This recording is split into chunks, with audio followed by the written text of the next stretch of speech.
What's up, everybody? Welcome to Fantasy in Frames Wednesday. This is Dynasty 365. I'm your host, Stacy Perez. I am joined tonight, as always, by our founder and chief boss man, Jorge B. Edwards is here. We have also got Tyler Hiles in the house. Guys, we're going to be wrapping up the wide receivers from this rookie class for this year. So let's rage.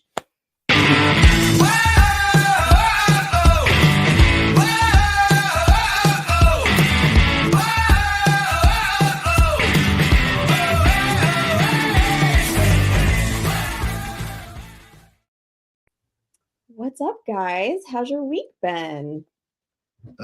It was going fine until pre-show, where all of a sudden, apparently, I'm the only Xavier Legette person who's, pro Xavier Legette on the show. But we'll get to that a little bit later. Other than that, doing great. How are you, Stacy? I'm fairly good. You know, it's been a week. It's been a week and a half, but we started the women's best ball challenge drafts this week, and they're going really well. And stay tuned. A little note for that for tomorrow night. If you're a night owl and want to stay up super late with us, we are going to be doing our very last draft at 10 p.m. Eastern time. We've got our very own Keith Fleming, who's going to be joining me on the live stream there. We've got a few girls that are going to be jumping in while they're drafting to chat about their teams. So it should be a really good time. So if you're up for staying up late, please join us. So Tyler, what's going on? Oh, nothing. I'm excited to talk about these wide receivers and was just watching a lot of them. And I came into the room before we started recording with the full intention of saying, I do not like Xavier Legette. And I had no idea Jorge had that as his tagline. I'm like, oh man, this is gonna be fun. You didn't, and when I jumped in and I saw that, I was like, oh, that's too bad because I really don't care for Xavier. Well, okay, let's just put it this way. I didn't like him as much as I like the other guys in the draft. I'm sure he's a lovely human being. Who knows? But maybe who knows? Who knows? I think this will be a great example of this show, of any other show, of like where numbers and film don't meet, whereas some other players are perfect examples of like they just go hand in hand. Yeah, absolutely. Guys, we don't have any breaking news to talk about, right? This week, like nothing exciting happened. Nobody got traded. Nobody signed somewhere. I think everything was quiet so far. I think I have some exciting news. I don't know. Ooh. It's podcast related. Let's hear it. Folks, we have like guests galore starting in a couple of weeks, going all the way through June, that you guys are really going to like, guys and gals. People by the name of Heath Cummings, Howard Bender, Jim Coventry, a couple surprises here and there, Pat Fitzmaurice, of course, friend of the show, Mike Bauer, so on and so forth. We can't wait to have you all on and joining us as a guest of the pod. And for those who are listening and watching, just get ready. Yeah, buckle up. We got some exciting guests coming soon. All right, well, if there's no other breaking news, then we can dive right in to the rest of our rookie wide receiver class. Guys, we went over some of this last week. We talked a few of these guys. Remington is my cat here. He's jumped up behind me. He is also going to be giving his takes as to which receivers he prefers out of this class when he's not knocking things over and just generally causing chaos. So, guys, we're not talking about, neighbors or, Marvin Harrison Jr., or unfortunately, we're not talking about Rome Odunze, who has the highest contested catch rate out of this class, 75%. You guys know that's my stat. But we are going to be talking about some other guys. We talked about a few last week. We're going to try to get to the ones that we didn't get to last week because we ran out of time. There's a lot. There's a lot in this class. There's a lot of really good receivers. What we're doing is we're kind of looking at them in comparison to the rankings that we have listed on our Fantasy and Frames website that are totally free and updated, available for you guys to go check out now. You can look at them right now. There's, Jorge has got his rankings there. Drew, Chris, Rhett, they've all got their rankings up as well. So we're going to go through there, talk about those guys, and see if we agree with where they're ranked. So first one that we didn't get to last week, A.D. Mitchell from Texas. Do you guys want to thumb wrestle over who gets to talk about him first? I'm gonna let Tyler. I think let's go film first, then numbers, because Tyler, you put in a lot of work analyzing this film here. I think it's only fair that you get the the go. All right, fair enough. So yeah, I really like watching AD Mitchell play football. I mean, he's a big body guy, which a lot of these guys are in this class. He's 6'2", 205. He's fast as hell for his size. Honestly, we're just not talking about him because of the whole Xavier Worthy 4.21 thing. But 6'2", greater than 200 pounds. He ran a 4.3, 4.40. Like that is flying.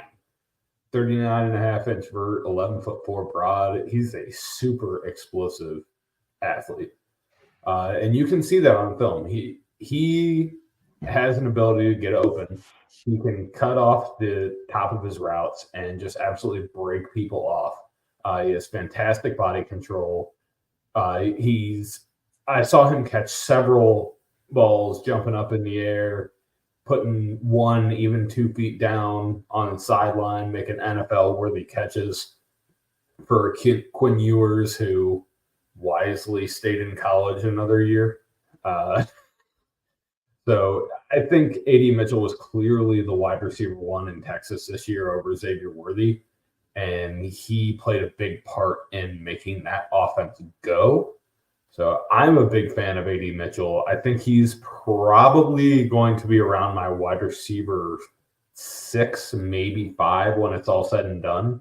But I really like him. I'm excited for him. I think he can get open at will, and he's going to be a very good NFL wide receiver and be good for your fantasy team. Hoping he lands in a good spot. Tyler, I don't think this happens very often, but like I completely agree with you on AD Mitchell with like everything. No, it doesn't. It does not. I know, it's wild. Let me ask you, because our Fantasy and Frames rankings have him at number 8th overall. Where and you said you've got him, what, he'd be your 5th or 6th? Yeah. I mean, I think Xavier Worthy's a little high. He's getting inflated because of that. I really like Brian Thomas. Lad I like on the he's so Lad McConkey is right above AD Mitchell. And I love Lad McConkey. Like I have absolutely no problems with that. So I could swap them out. I think my top 4 is pretty set, but the guys like Lad McConkey, AD Mitchell, even Troy Franklin, who I think is kind of getting a little bit of a shaft here through the draft process because he didn't have a great combine. I like all of them right behind them, but it's a clear tier break for me out of the top 4, though. So Jorge, you have him ranked a little bit lower at your wide receiver 9. Right. Why do you hate AD Mitchell? So I don't like. It's not that I hate AD Mitchell. Is like I just don't like where he's going amongst consensus drafters. And so if we're looking at DLF Superflex rookie ADP for March, they have him going off at wide receiver 13th overall, wide receiver 8, beginning of the 2nd round. That's kind of expensive. And I love how Remington just knocked Stacy off of the stream just now. Gotta love cats. Pro dogs. Let's go dogs. And I don't mean Georgia Bulldogs. We're looking at settle down, Keith Fleming. Exactly. When we're looking at overall production in the Power 5 conferences, he was wide receiver 16, but with quarterback rating when targeted. So he's a reliable pass catcher overall. When we're looking at his advanced metrics of yards per route run and yards after the catch per reception, he's falling into the wide receiver 52 and 67. Before I keep going, was that Remington? No, that was me turning my camera off so I could kick him out of the room because he's such a good cat and he just sits, perched over here and goes to sleep. And tonight he was just not having it. He decided he needed to be in the show. And it's just too much of a distraction. He's got to go. I love it. So I was just going over his overall, efficiency metrics here, and then we're looking at passes of 10 to 19 yards. So the real bread and butter of most wide receivers, we talk about sometimes their deep play potential, which obviously is great for fantasy. But the intermediate passes of 10 to 19 yards, that's generally where you're going to find most wide receivers getting a lot of their work. Wide receiver 35 in yards per route run, 76 in yards after the catch per reception. Again, not horrible, but again, these metrics are not making me feel like he's still an early second round pick. You look at, man versus zone. He actually plays well versus man, so I will give him that. Quarterback rating when targeted of 121.4. Coincidentally, his zone performance is actually lacking compared to his man. So that's something there, and that's something I can kind of tie to what Tyler was saying as far as he is a big-bodied wide receiver, 6'2", 205. He can go and make these plays. But it's just for me the value of where he's going. I don't know. For me, I don't feel comfortable taking him in the early second round. In fact, for me overall, the second round screams running back value than it does taking somebody who I think is more late second round, early third round potential. Okay. I totally agree with that statement. That running backs in the second round are going to be a great value this year. That's kind of what we did. So me, Stacy, and Chris all did a startup draft together. And it was a draft where you could draft kickers in place of a rookie pick. Right. So for instance, if you wanted the 101, you can draft Justin Tucker at whatever it was. I think someone drafted him at like 111 in the startup draft to have the 101 and take Caleb Williams most likely. So we didn't take a single first round pick in that draft, in the rookie draft. We just took players.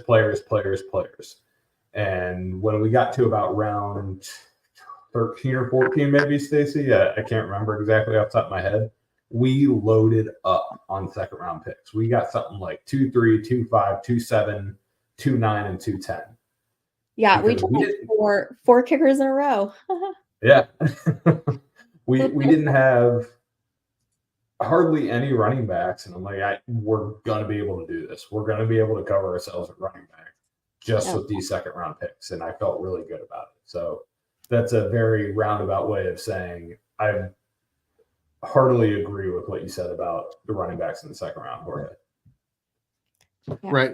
And like I said, a lot of these wide receivers, a lot of people like to talk about this is great for the NFL, but for fantasy, I'm not seeing a lot of the upside there, which is why I'm pushing a lot of these wide receivers we're hoping to be talking about, with the exception of a couple, to the third round versus, right there in the middle of the second.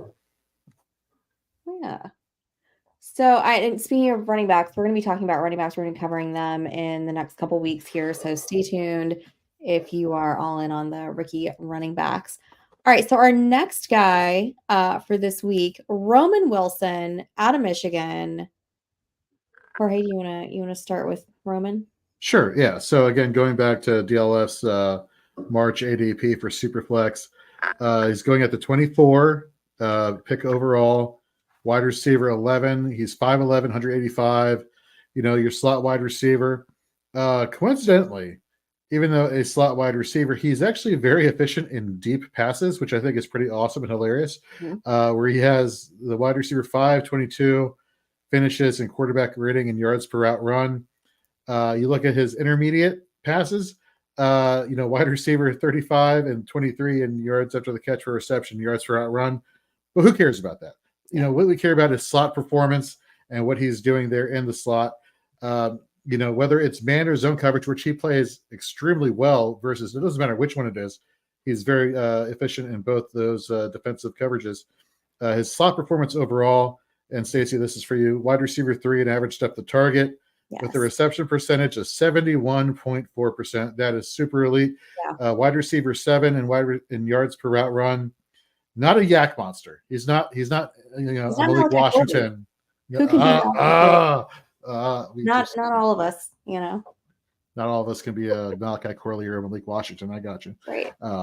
Yep. That's a name you're going to be hearing about later. 8.6 for the yak. So yeah, he's somebody for fantasy I could get behind. Maybe late second round, just because of just his playmaking potential and his ability in the slot to make plays. I think he's a good route runner from what I've been reading and seeing. So for me, this screams an upside pick for fantasy. Maybe I disagree with the second round, middle second round, maybe late second round for me, but I think he can justify, what he brings to the table. Obviously, the elephant in the room, Michigan, right? Not a lot of, passing going on there, but what you did see from him out of, his time there, I thought was very impressive, especially last year. Yeah, so he's actually on the smaller side out of most of these receivers in this class. It's like one of our short kings here, coming in at 5'11", right? 185. But I mean, do you guys think that like maybe last year kind of taught us that maybe we shouldn't be quite as biased against the smaller guys in the draft? Oh yeah. If you can play, you can play, right? I mean, Yeah, exactly. Tyra, were you laughing because I said short king? Yeah. Let's move on. Wow, I wasn't even going down that road, and then you all just had to on. rope me back in. Listen, Dunkin' Donuts has a drink now called the Short King. Have you guys not Wow. seen this? Really? I swear to you, it's a thing. I promise. You can go order a Short King at Dunkin'. Man, it's a good time for guys that are 5'8" and under. Yeah, I mean, I'm sure Rome Wilson, you are not 5'8" and under. Don't worry, buddy. But you are on the shorter side for this crew. Tyler, what do you think about Roman Wilson? Yeah. I really liked it. I was pleasantly surprised when I watched Roman Wilson. He was a great friend of the quarterback of J.J. McCarthy, which you kind of had to be in that offense with the lack of volume that those wide receivers saw. Every time J.J. McCarthy was scrambling to his right, to his left, I saw Roman Wilson working back to the ball. So he was totally on top of it, just as a receiver and trying to help his quarterback out. Really solid body control. Jorge kind of alluded to it of route running. I really liked what I saw. That it's difficult. It's difficult to explain, and it's more difficult to do. Of these guys looking like they are running at a full sprint 10 yards out and then immediately breaking down and breaking off the stem of their route and turning right around. It's very hard to do, and it's really good because it makes the cornerbacks thinking that you're actually going to take off, and not a lot of guys can do it, and he can do it. I saw him go up and get the ball a few times. He has nice hands. Mm-hmm. He's an effort blocker. He had to block in that Michigan offense. I saw him get annihilated by a few cornerbacks and DBs, and it's not like it was like Alabama or something. It was East Carolina. He got decimated by these guys. So I'll call him an effort blocker. And overall, I just think he's going to be a productive wide receiver. Like, I think he has a real shot at being a number 2 producer. His ceiling is a number 2 producer in offense. So, we'll see if he can get there. He's a senior at Michigan, so I think he has that work ethic in him. Everyone knows, John, right? John Harbaugh. I don't know. The Harbaugh brother that coached in Michigan. John is sorry. John. Damn it, Jim. It's Jim. It's Jim. I don't know. It's Jim. Everyone knows Jim Harbaugh is not the easiest guy to play for, and he managed it, and he's a senior there, so good for him. I think that speaks to his character and his football character. So I think he's going to end up being a good wide receiver, and I think he'll be worth a late second round pick on your team. And he seems like one of those guys that he's not going to be a wide receiver 1. He's not going to be a superstar, but he reminds me of a guy like Robert Woods that can have like a Pro Bowl season here or there. So I really like Roman Wilson. I don't want me saying he's going to have a Pro Bowl season here or there confusing it. Like, he'd still be probably just in or outside of my top 10 in these rankings. So I'm not super high on him, but I like his possibilities. Yeah, I just upped him to my wide receiver 11. I'm with you. The Robert Woods comp, I didn't even think about that. Kind of slightly out of position, but in terms of productivity, I could definitely see something like that. I need to refresh my rankings here, Jorge, because the last one I'm looking at has the number 15 overall for Roman. Yeah, well, I didn't hit published properly. So that would be why. Well, it seems like too, there's like a lot of like, we've got, Rhett seems to be the highest, on him, right now, but all overall looks like he's coming in at what, number 11 Yeah. in our Fancy and Frames rankings. Yeah, definitely will now. Yep.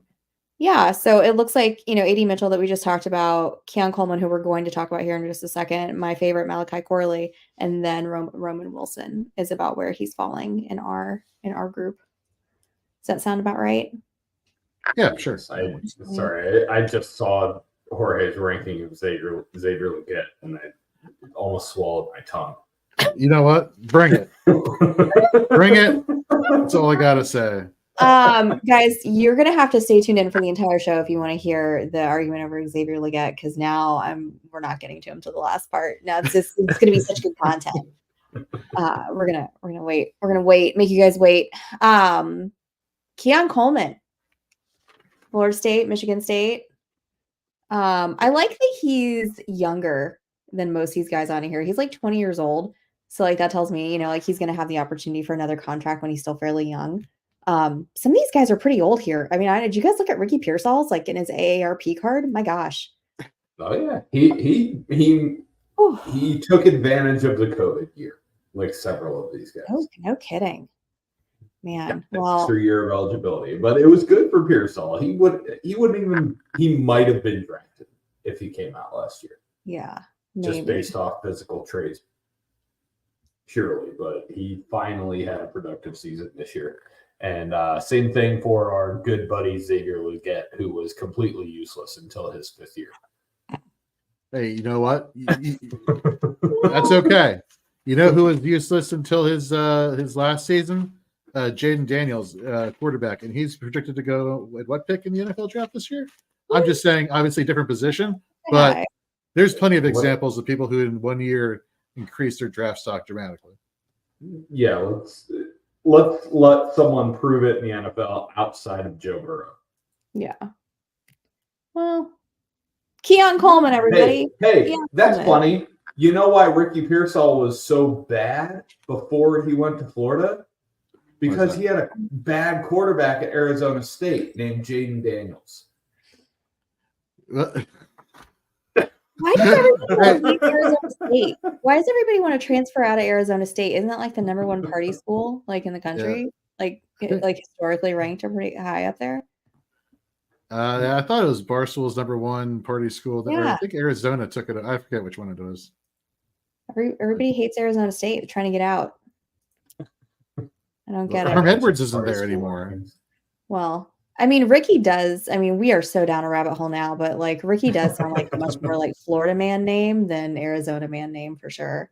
Ricky. So I don't know where Ricky's from originally, but that's a Florida man name if I ever heard one. It is. Come on. Yeah, it is. Well, I got to be honest with you. You all brought something up earlier, and I don't know if this is the time to bring it up now, but I think we have Ricky Pearsall here live on the show. We do actually, and I feel like Tyler might need to get like a DNA and me, check here because or go talk to your parents, man. Like I think you and Pearsall might be related. If I was really, really irresponsible at a young age, I could possibly be Ricky Pearsall's father. Okay, doesn't that make you feel old now? Like that is potentially a possibility. Jorge never said I didn't feel old. You just can't get to me with it. We just don't look old. Not yet. There you go. The best, We definitely do not act old, so that is there too. Everybody, if you are listening, please do yourself a favor and go look at the YouTube clip right now, or just Google, Tyler and Ricky Pearsall. And I don't think we've ever seen them in the same room together. So you guys could be the same person. I don't know. This is this year's Jake Haener for me. It really is. I mean, like no joke. Like when I Googled him today, and this is the first picture that popped up, and I was like, oh my God, that's Tyler. Oh my God. I was taken aback by how much you look like Ricky Pearsall. So Well, I mean, now that we're talking about Ricky Pearsall, do we want to just talk about Ricky Pearsall and then go Heck back to yeah. Keenan? Let's talk about Ricky Pearsall. Let's go. Let's go. I mean, he's Love old it. as can be. He's 23 and a half years old. He's going to be 24 Wow. by the time the season starts. Oh my gosh. I So it mean, was really easy to watch film on him. Yeah. Even if I missed the indicator, my eyes went right to him. Couldn't miss him. Yeah. He stood out like a blinking light. what about him? Stood out like a blinking light. Yeah. Why did you skin say color. that? There you go. Yeah.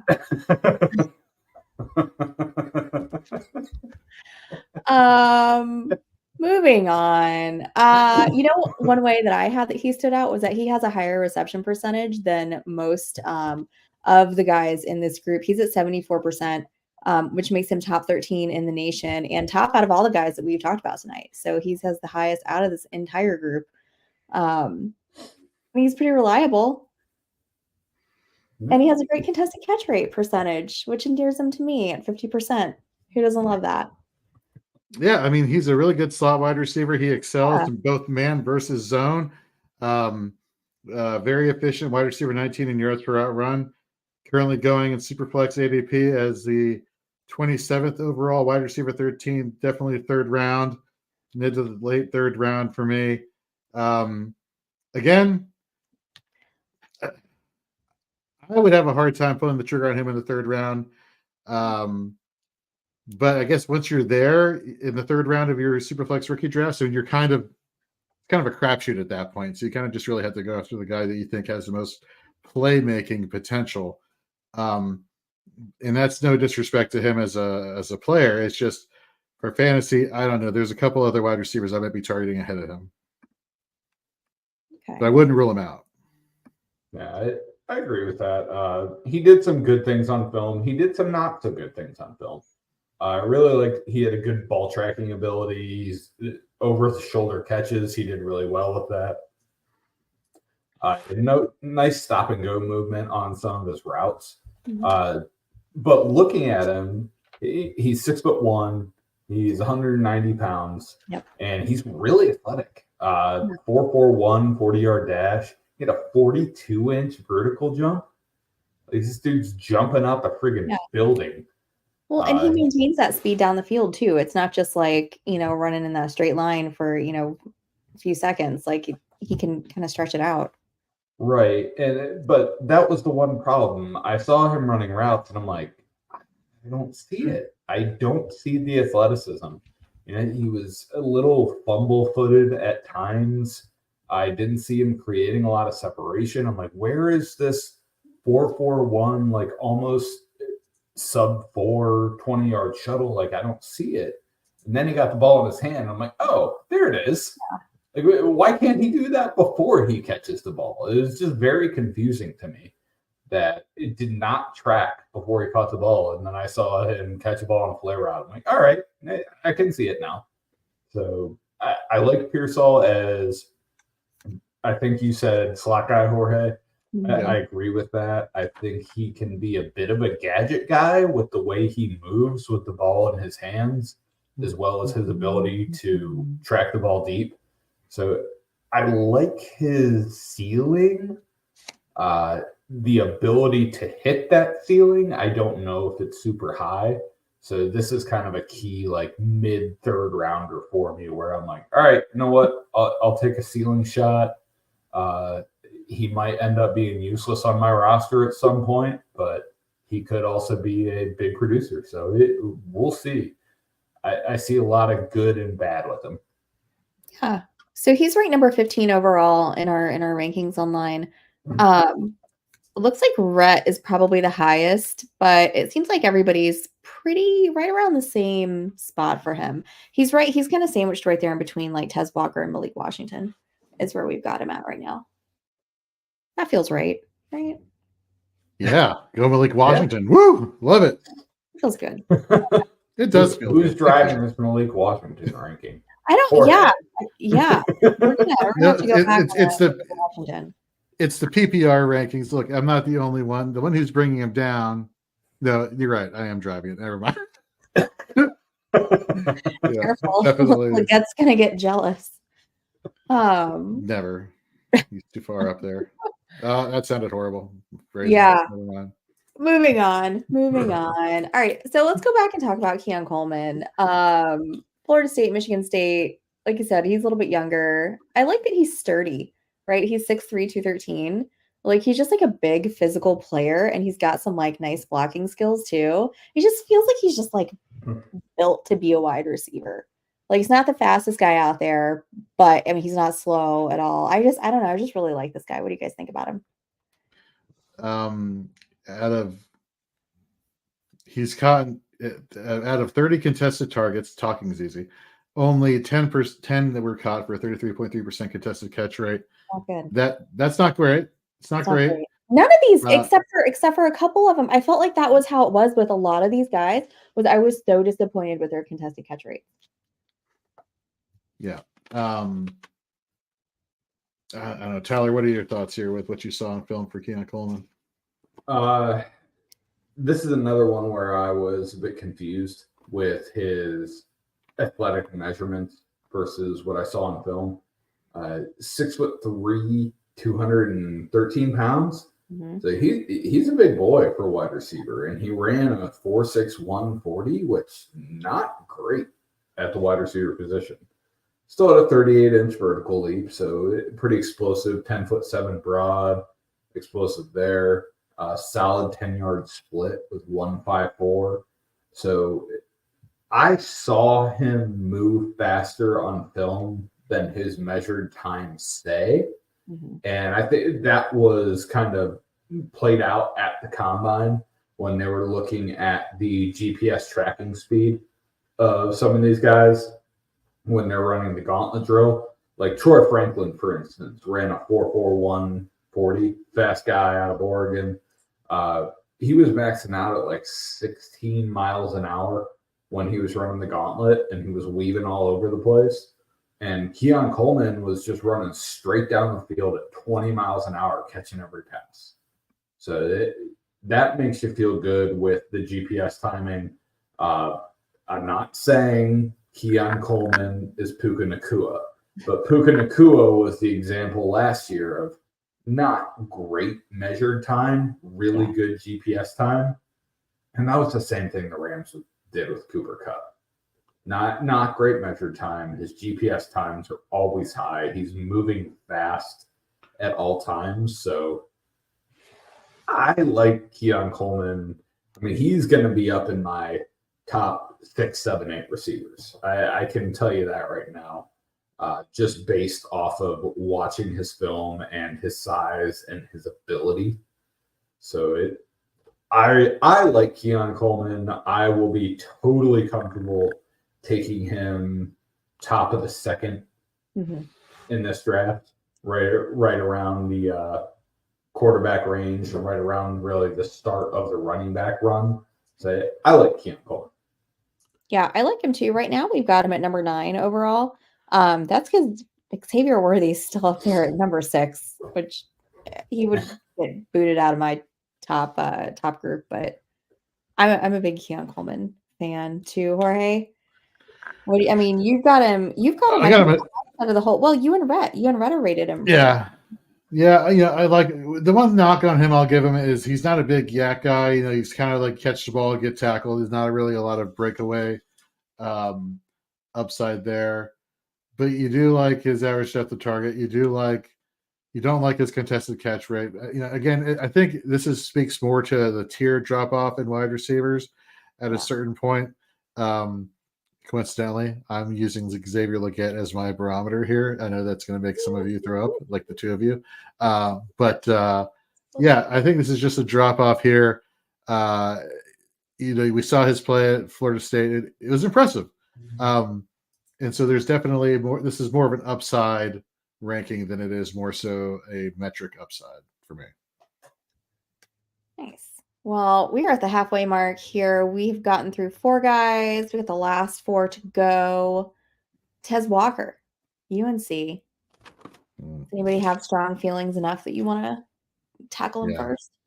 Yeah, I have some strong feelings. 6'2", 200 pounds. Superflex ADP, 31 overall, wide receiver 16. Big guy, right? Mhm. Big guy, fast guy, should be doing a lot of great things. You know, wide receiver 20 in yards route run. And when I talk about yards route run, I'm talking about the wide receiver's efficiency when running their routes, as far as getting upfield per route ran, right? What I don't like about it is that here you have a big target and his contested catch rate is 22%. Yeah. That's not great. You look at his intermediate route, passing routes here, you know, wide receiver 57 and yards after the catch per reception. His ADOT again is 13 for 10. So it's not really even that far. He just wasn't. I guess part of me wants to think, Tyler, and you probably tell me more so here. I don't think he was just utilized very well as a deep, big guy threat. And even when he had the opportunity, he just didn't perform here. He grades out poorly. Shit show. What's up? Frank, that offense was a shit show. It was poorly run. Tez Walker was the only reasonably talented player on the offense outside of the quarterback. So it was a mess. It was really hard to watch, to be honest with you. I mean, he grades out poorly versus man as opposed to zone. He ranks in the wide receiver 70s in efficiency metrics versus man coverage. So you're telling me you have a big target who can't catch deep balls, who can't break away from man coverage. I don't get it. I don't get it. That's kind of what I was wondering. Like, what's the deal with the low production? And then I was like, well, maybe that's just UNC. I don't know. He wasn't one of my favorites. He's so thin too. It just kind of worries me, about potential injury issues. He had an ACL tear in 2019. So that's always a concern, especially you have somebody who's that thin. Are they going to be? I just worry that they're breakable when they're that thin, like tall and skinny.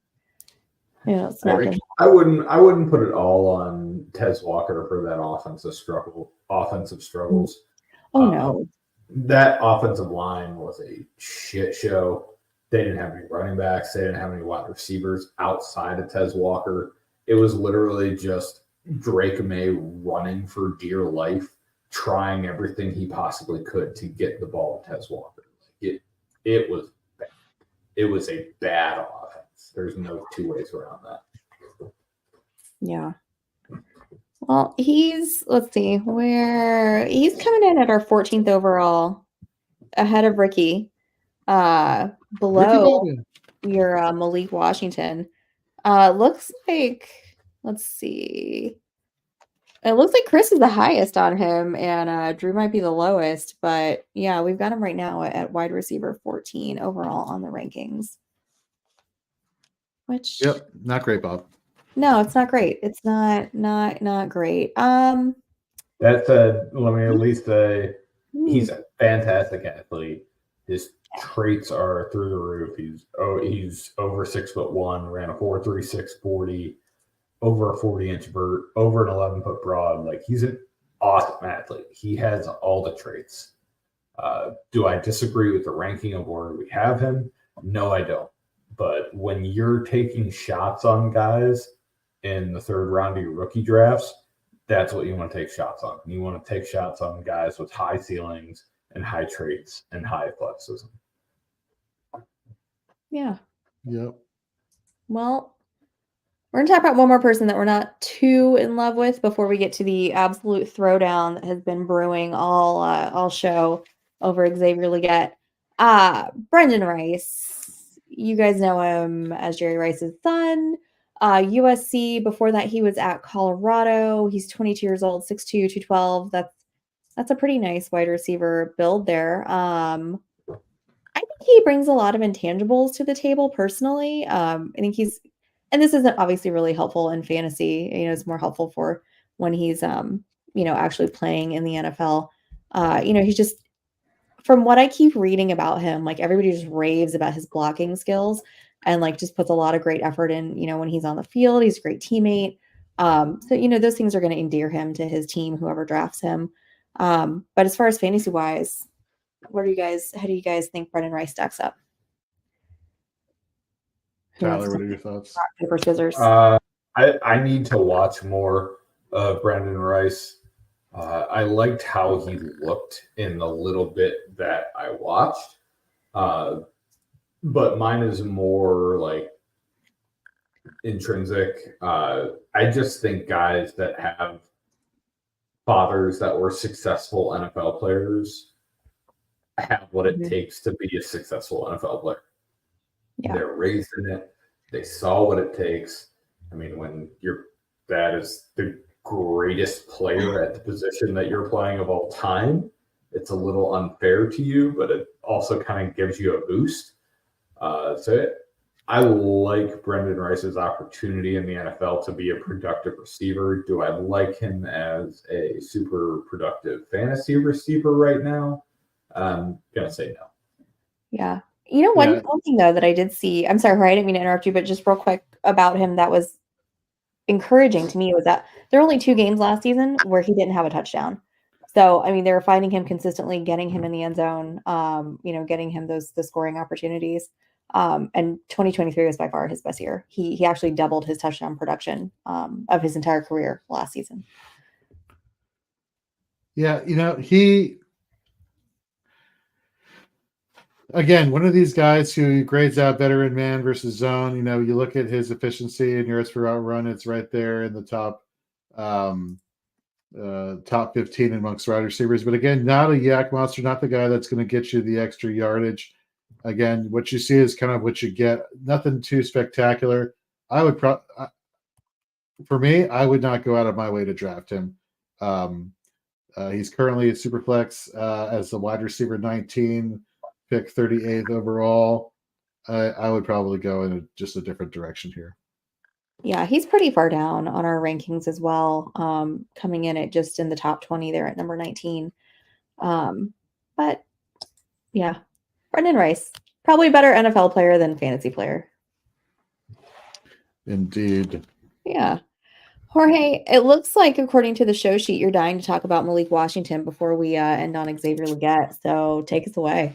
I love it. Yes, this is a small sample size. 1 year at Virginia, previously playing at Northwestern. Slot wide receiver, 5'8", 192 pounds. Superflex ADP, March ADP, according to DLF.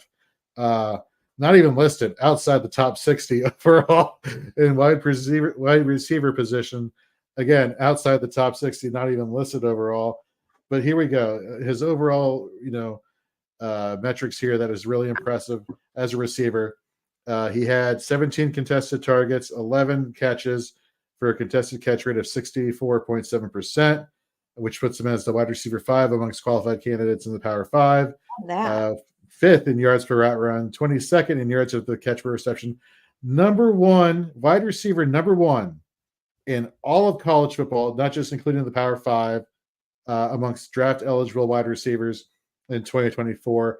You look at his slot production, wide receiver 6 in yards per route run, wide receiver 1 in yards after the catch, 2 in overall, all across college football, ahead just by one of Malachi Corley. And here's the best part again. For me, I look at wide receivers and I'm just like, okay, well, zone coverage to me seems like it should be a gimme. Like you're just finding holes in the zone and letting the quarterback drop the ball to you, and then you do your thing. So that's why I kind of value more looking at the man coverage performances and versus man. 6 of 7 for a contested catch rate of 85.7%. Wide receiver 1 in yards after the catch. Wide receiver 6 in yards per out run. Super efficient. Makes plays. Gets the ball in his hands. Turns it upfield. He screams explosive playmaker. And honestly, depending on how many rounds your rookie draft goes, as it goes 4 or 5, we've seen some that they go just 3. We see some that, it varies, right? It depends on your league. But if I'm sitting there in the end of the 3rd round, and I have 2 more rounds to go, I would take a flyer on Malik Washington. Now, this is pre-NFL draft. Obviously, wherever he lands will play a huge role if you're doing your rookie drafts after the NFL draft. But really impressive slot wide receiver. Do you like him more than you like Xavier Legette? That's how dare you? That's blasphemy. That's blasphemy. I'm intrigued. Yeah. Yeah, I have not watched him. You threw him in at the last minute. I was like, who the fuck is this guy? I know. I'm like literally just now. I took all the receivers over and I put them on a separate sheet where I was doing my notes. But I am just now also seeing Malik Washington. So I am woefully unprepared to talk about Malik Washington. So Jorge, you whatever you say, we're taking it. So you've sold us on Malik Washington. Let's see. Yeah, so I just outside of even our fantasy and parameters rankings, I just wanted to look at a more kind of larger collection of rankings. DLF, not even in their top 25. I know. They don't know the dude. A lot of people don't know the dude. Apparently. Well, they will now. They will after the show. They're gonna know. They're gonna be aware of Malik Washington. But now for the time that you've all been waiting for, as we wrap, Jorge, since you're the Xavier Leggett truther, you start, and then Tyler, you can tell us why you're not enthused by Xavier Leggett. Go for it. Okay, so South Carolina wide receiver 6'1", 221, Superflex rookie ADP, 21st overall, wide receiver 10 overall. In passes of 20 yards or more, all right? So the really big plays on your offense that you want out of the wide receiver, aka because they translate into more fantasy points. Number 7 in yards after the catch. Number 22 in yards after the catch for reception. Number 6 in yards per route run. Out of 11 targets, contested targets, he's caught 7 of them for a 63.6% contested catch percentage. In passing yards of 10 to 19 yards, and I talked about this earlier, this is where the bread and butter of wide receiver production is found, in passing yards of 10 to 19 yards. Number 13 in YAC, number 18 in yards per route run, number 3 in first downs. I know it sounds like a corny stat, but again, like I said, this is where your bread and butter is made as a wide receiver, where you're moving the ball. If you're trusted to move the ball, his quarterback rating while targeted is great. I'm sorry, what were you going to say? I would say that's your job. Get the first down.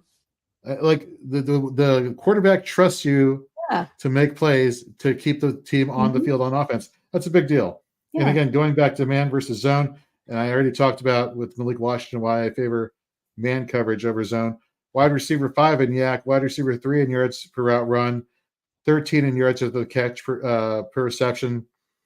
Had 8 contested targets, 5 of which were caught for a 62.5% contested catch rate. Number 1 in quarterback passer rating when targeted. That tells me he can make the big plays, he can make the intermediate plays, and when push comes to shove, when he needs to make the tough plays, he does it, and the quarterback trusts him to do it.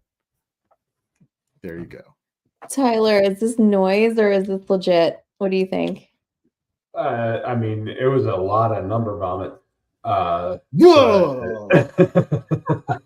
Now I'm done. I'm sorry. My bad. My main takeaway from that spiel was, is he talented? Sure. I'm not saying he's a complete waste of space. However, we're talking about yards after the catch, right? What was he, 13th in yards after the catch? In intermediate passes, yeah. Okay. Define intermediate passes for me. So passes that go for between 10 and 19 yards down the field. Okay.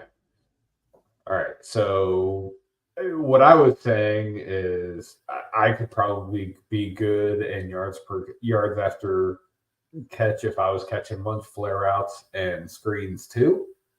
So it doesn't sound like that's necessarily the stat that you said. But, really? That's going to be the defense right there that, hey, I could do it. My main concern is that he's supposed to be this big wide receiver that's dominating people, and that's supposed to be his game, right? Like that's what his calling card is going to be at the next level. When you are 6'1", 220 pounds, you shouldn't have 5'11", 180-pound DBs taking you down on the first tackle every time that I watched. Malachi Corley, someone like that, never went down on the first tackle. Every play that I watched Xavier Leggett, maybe I wasn't watching the right one, but he was going down on the first tackle. And when that's supposed to be your calling card, that's supposed to be who you are. That's supposed to be where your fantasy production is coming from, is these run after the catch and the ability to make something happen with the ball in your hand. And I didn't see it at all. That's very concerning to me. That's kind of what I felt too. I mean, just given his size and everything and how, especially, you know, how much more he weighs than a lot of these guys here, I just didn't feel like he was as dynamic as I had hoped he would be. I mean, he was right behind Xavier Worthy in Yak. You know what I mean? Above Roma Dunze, above Ricky Pearsall. Like, I don't understand where the yards after the catch is not a thing. And I will say, overall, his contested catch rate is not great. But in specific situations, especially versus man coverage, I feel like that's something that can't be ignored. Now, let me ask you a question. His second round price tag, right, being 21st, so right there in that wide receiver 2 range. How do you feel about that? I don't feel terrible about that. As we kind of discussed before, of when you're getting into that range of the draft, you want to take shots on guys with high ceilings. And regardless of what I think about what I've watched of Xavier Legette, the dude's an awesome athlete. He's 6'1", 220, sub 4'4", 40, 40-inch vert. Like, he's a freak show. He's a massive human being that can move very, very fast. So, like, I like the price tag of a late second on him. I had absolutely no problem with that. So you're just saying he's not playing up to his. See, you're just saying he's not living up to his potential, so to speak. Correct, and I think your ranking of 7 is just bananas. Do you see what it says underneath my name? Is Xavier Legette Truther? I see it. It doesn't make it any less bananas. Everybody else has him ranked. When I say everybody else, so we've got Drew here at 17. Chris has him ranked at 13, and Rhett's got him ranked at 14. So you are the truther. You're that he is your Marvin Mims of this year. Plant your flag. I have no problem going against the grain. I'll be proven right this year, and then we'll come back this time next year. Well, guys, that's going to do it for all of our wide receiver talk for this time. We're going to be doing some more deep dives into these guys after the draft, finding out their landing spots, seeing, you know, what that means as far as their ADP, where they're going to be going. Next week, we are going to be talking about those running backs coming up in this year's class.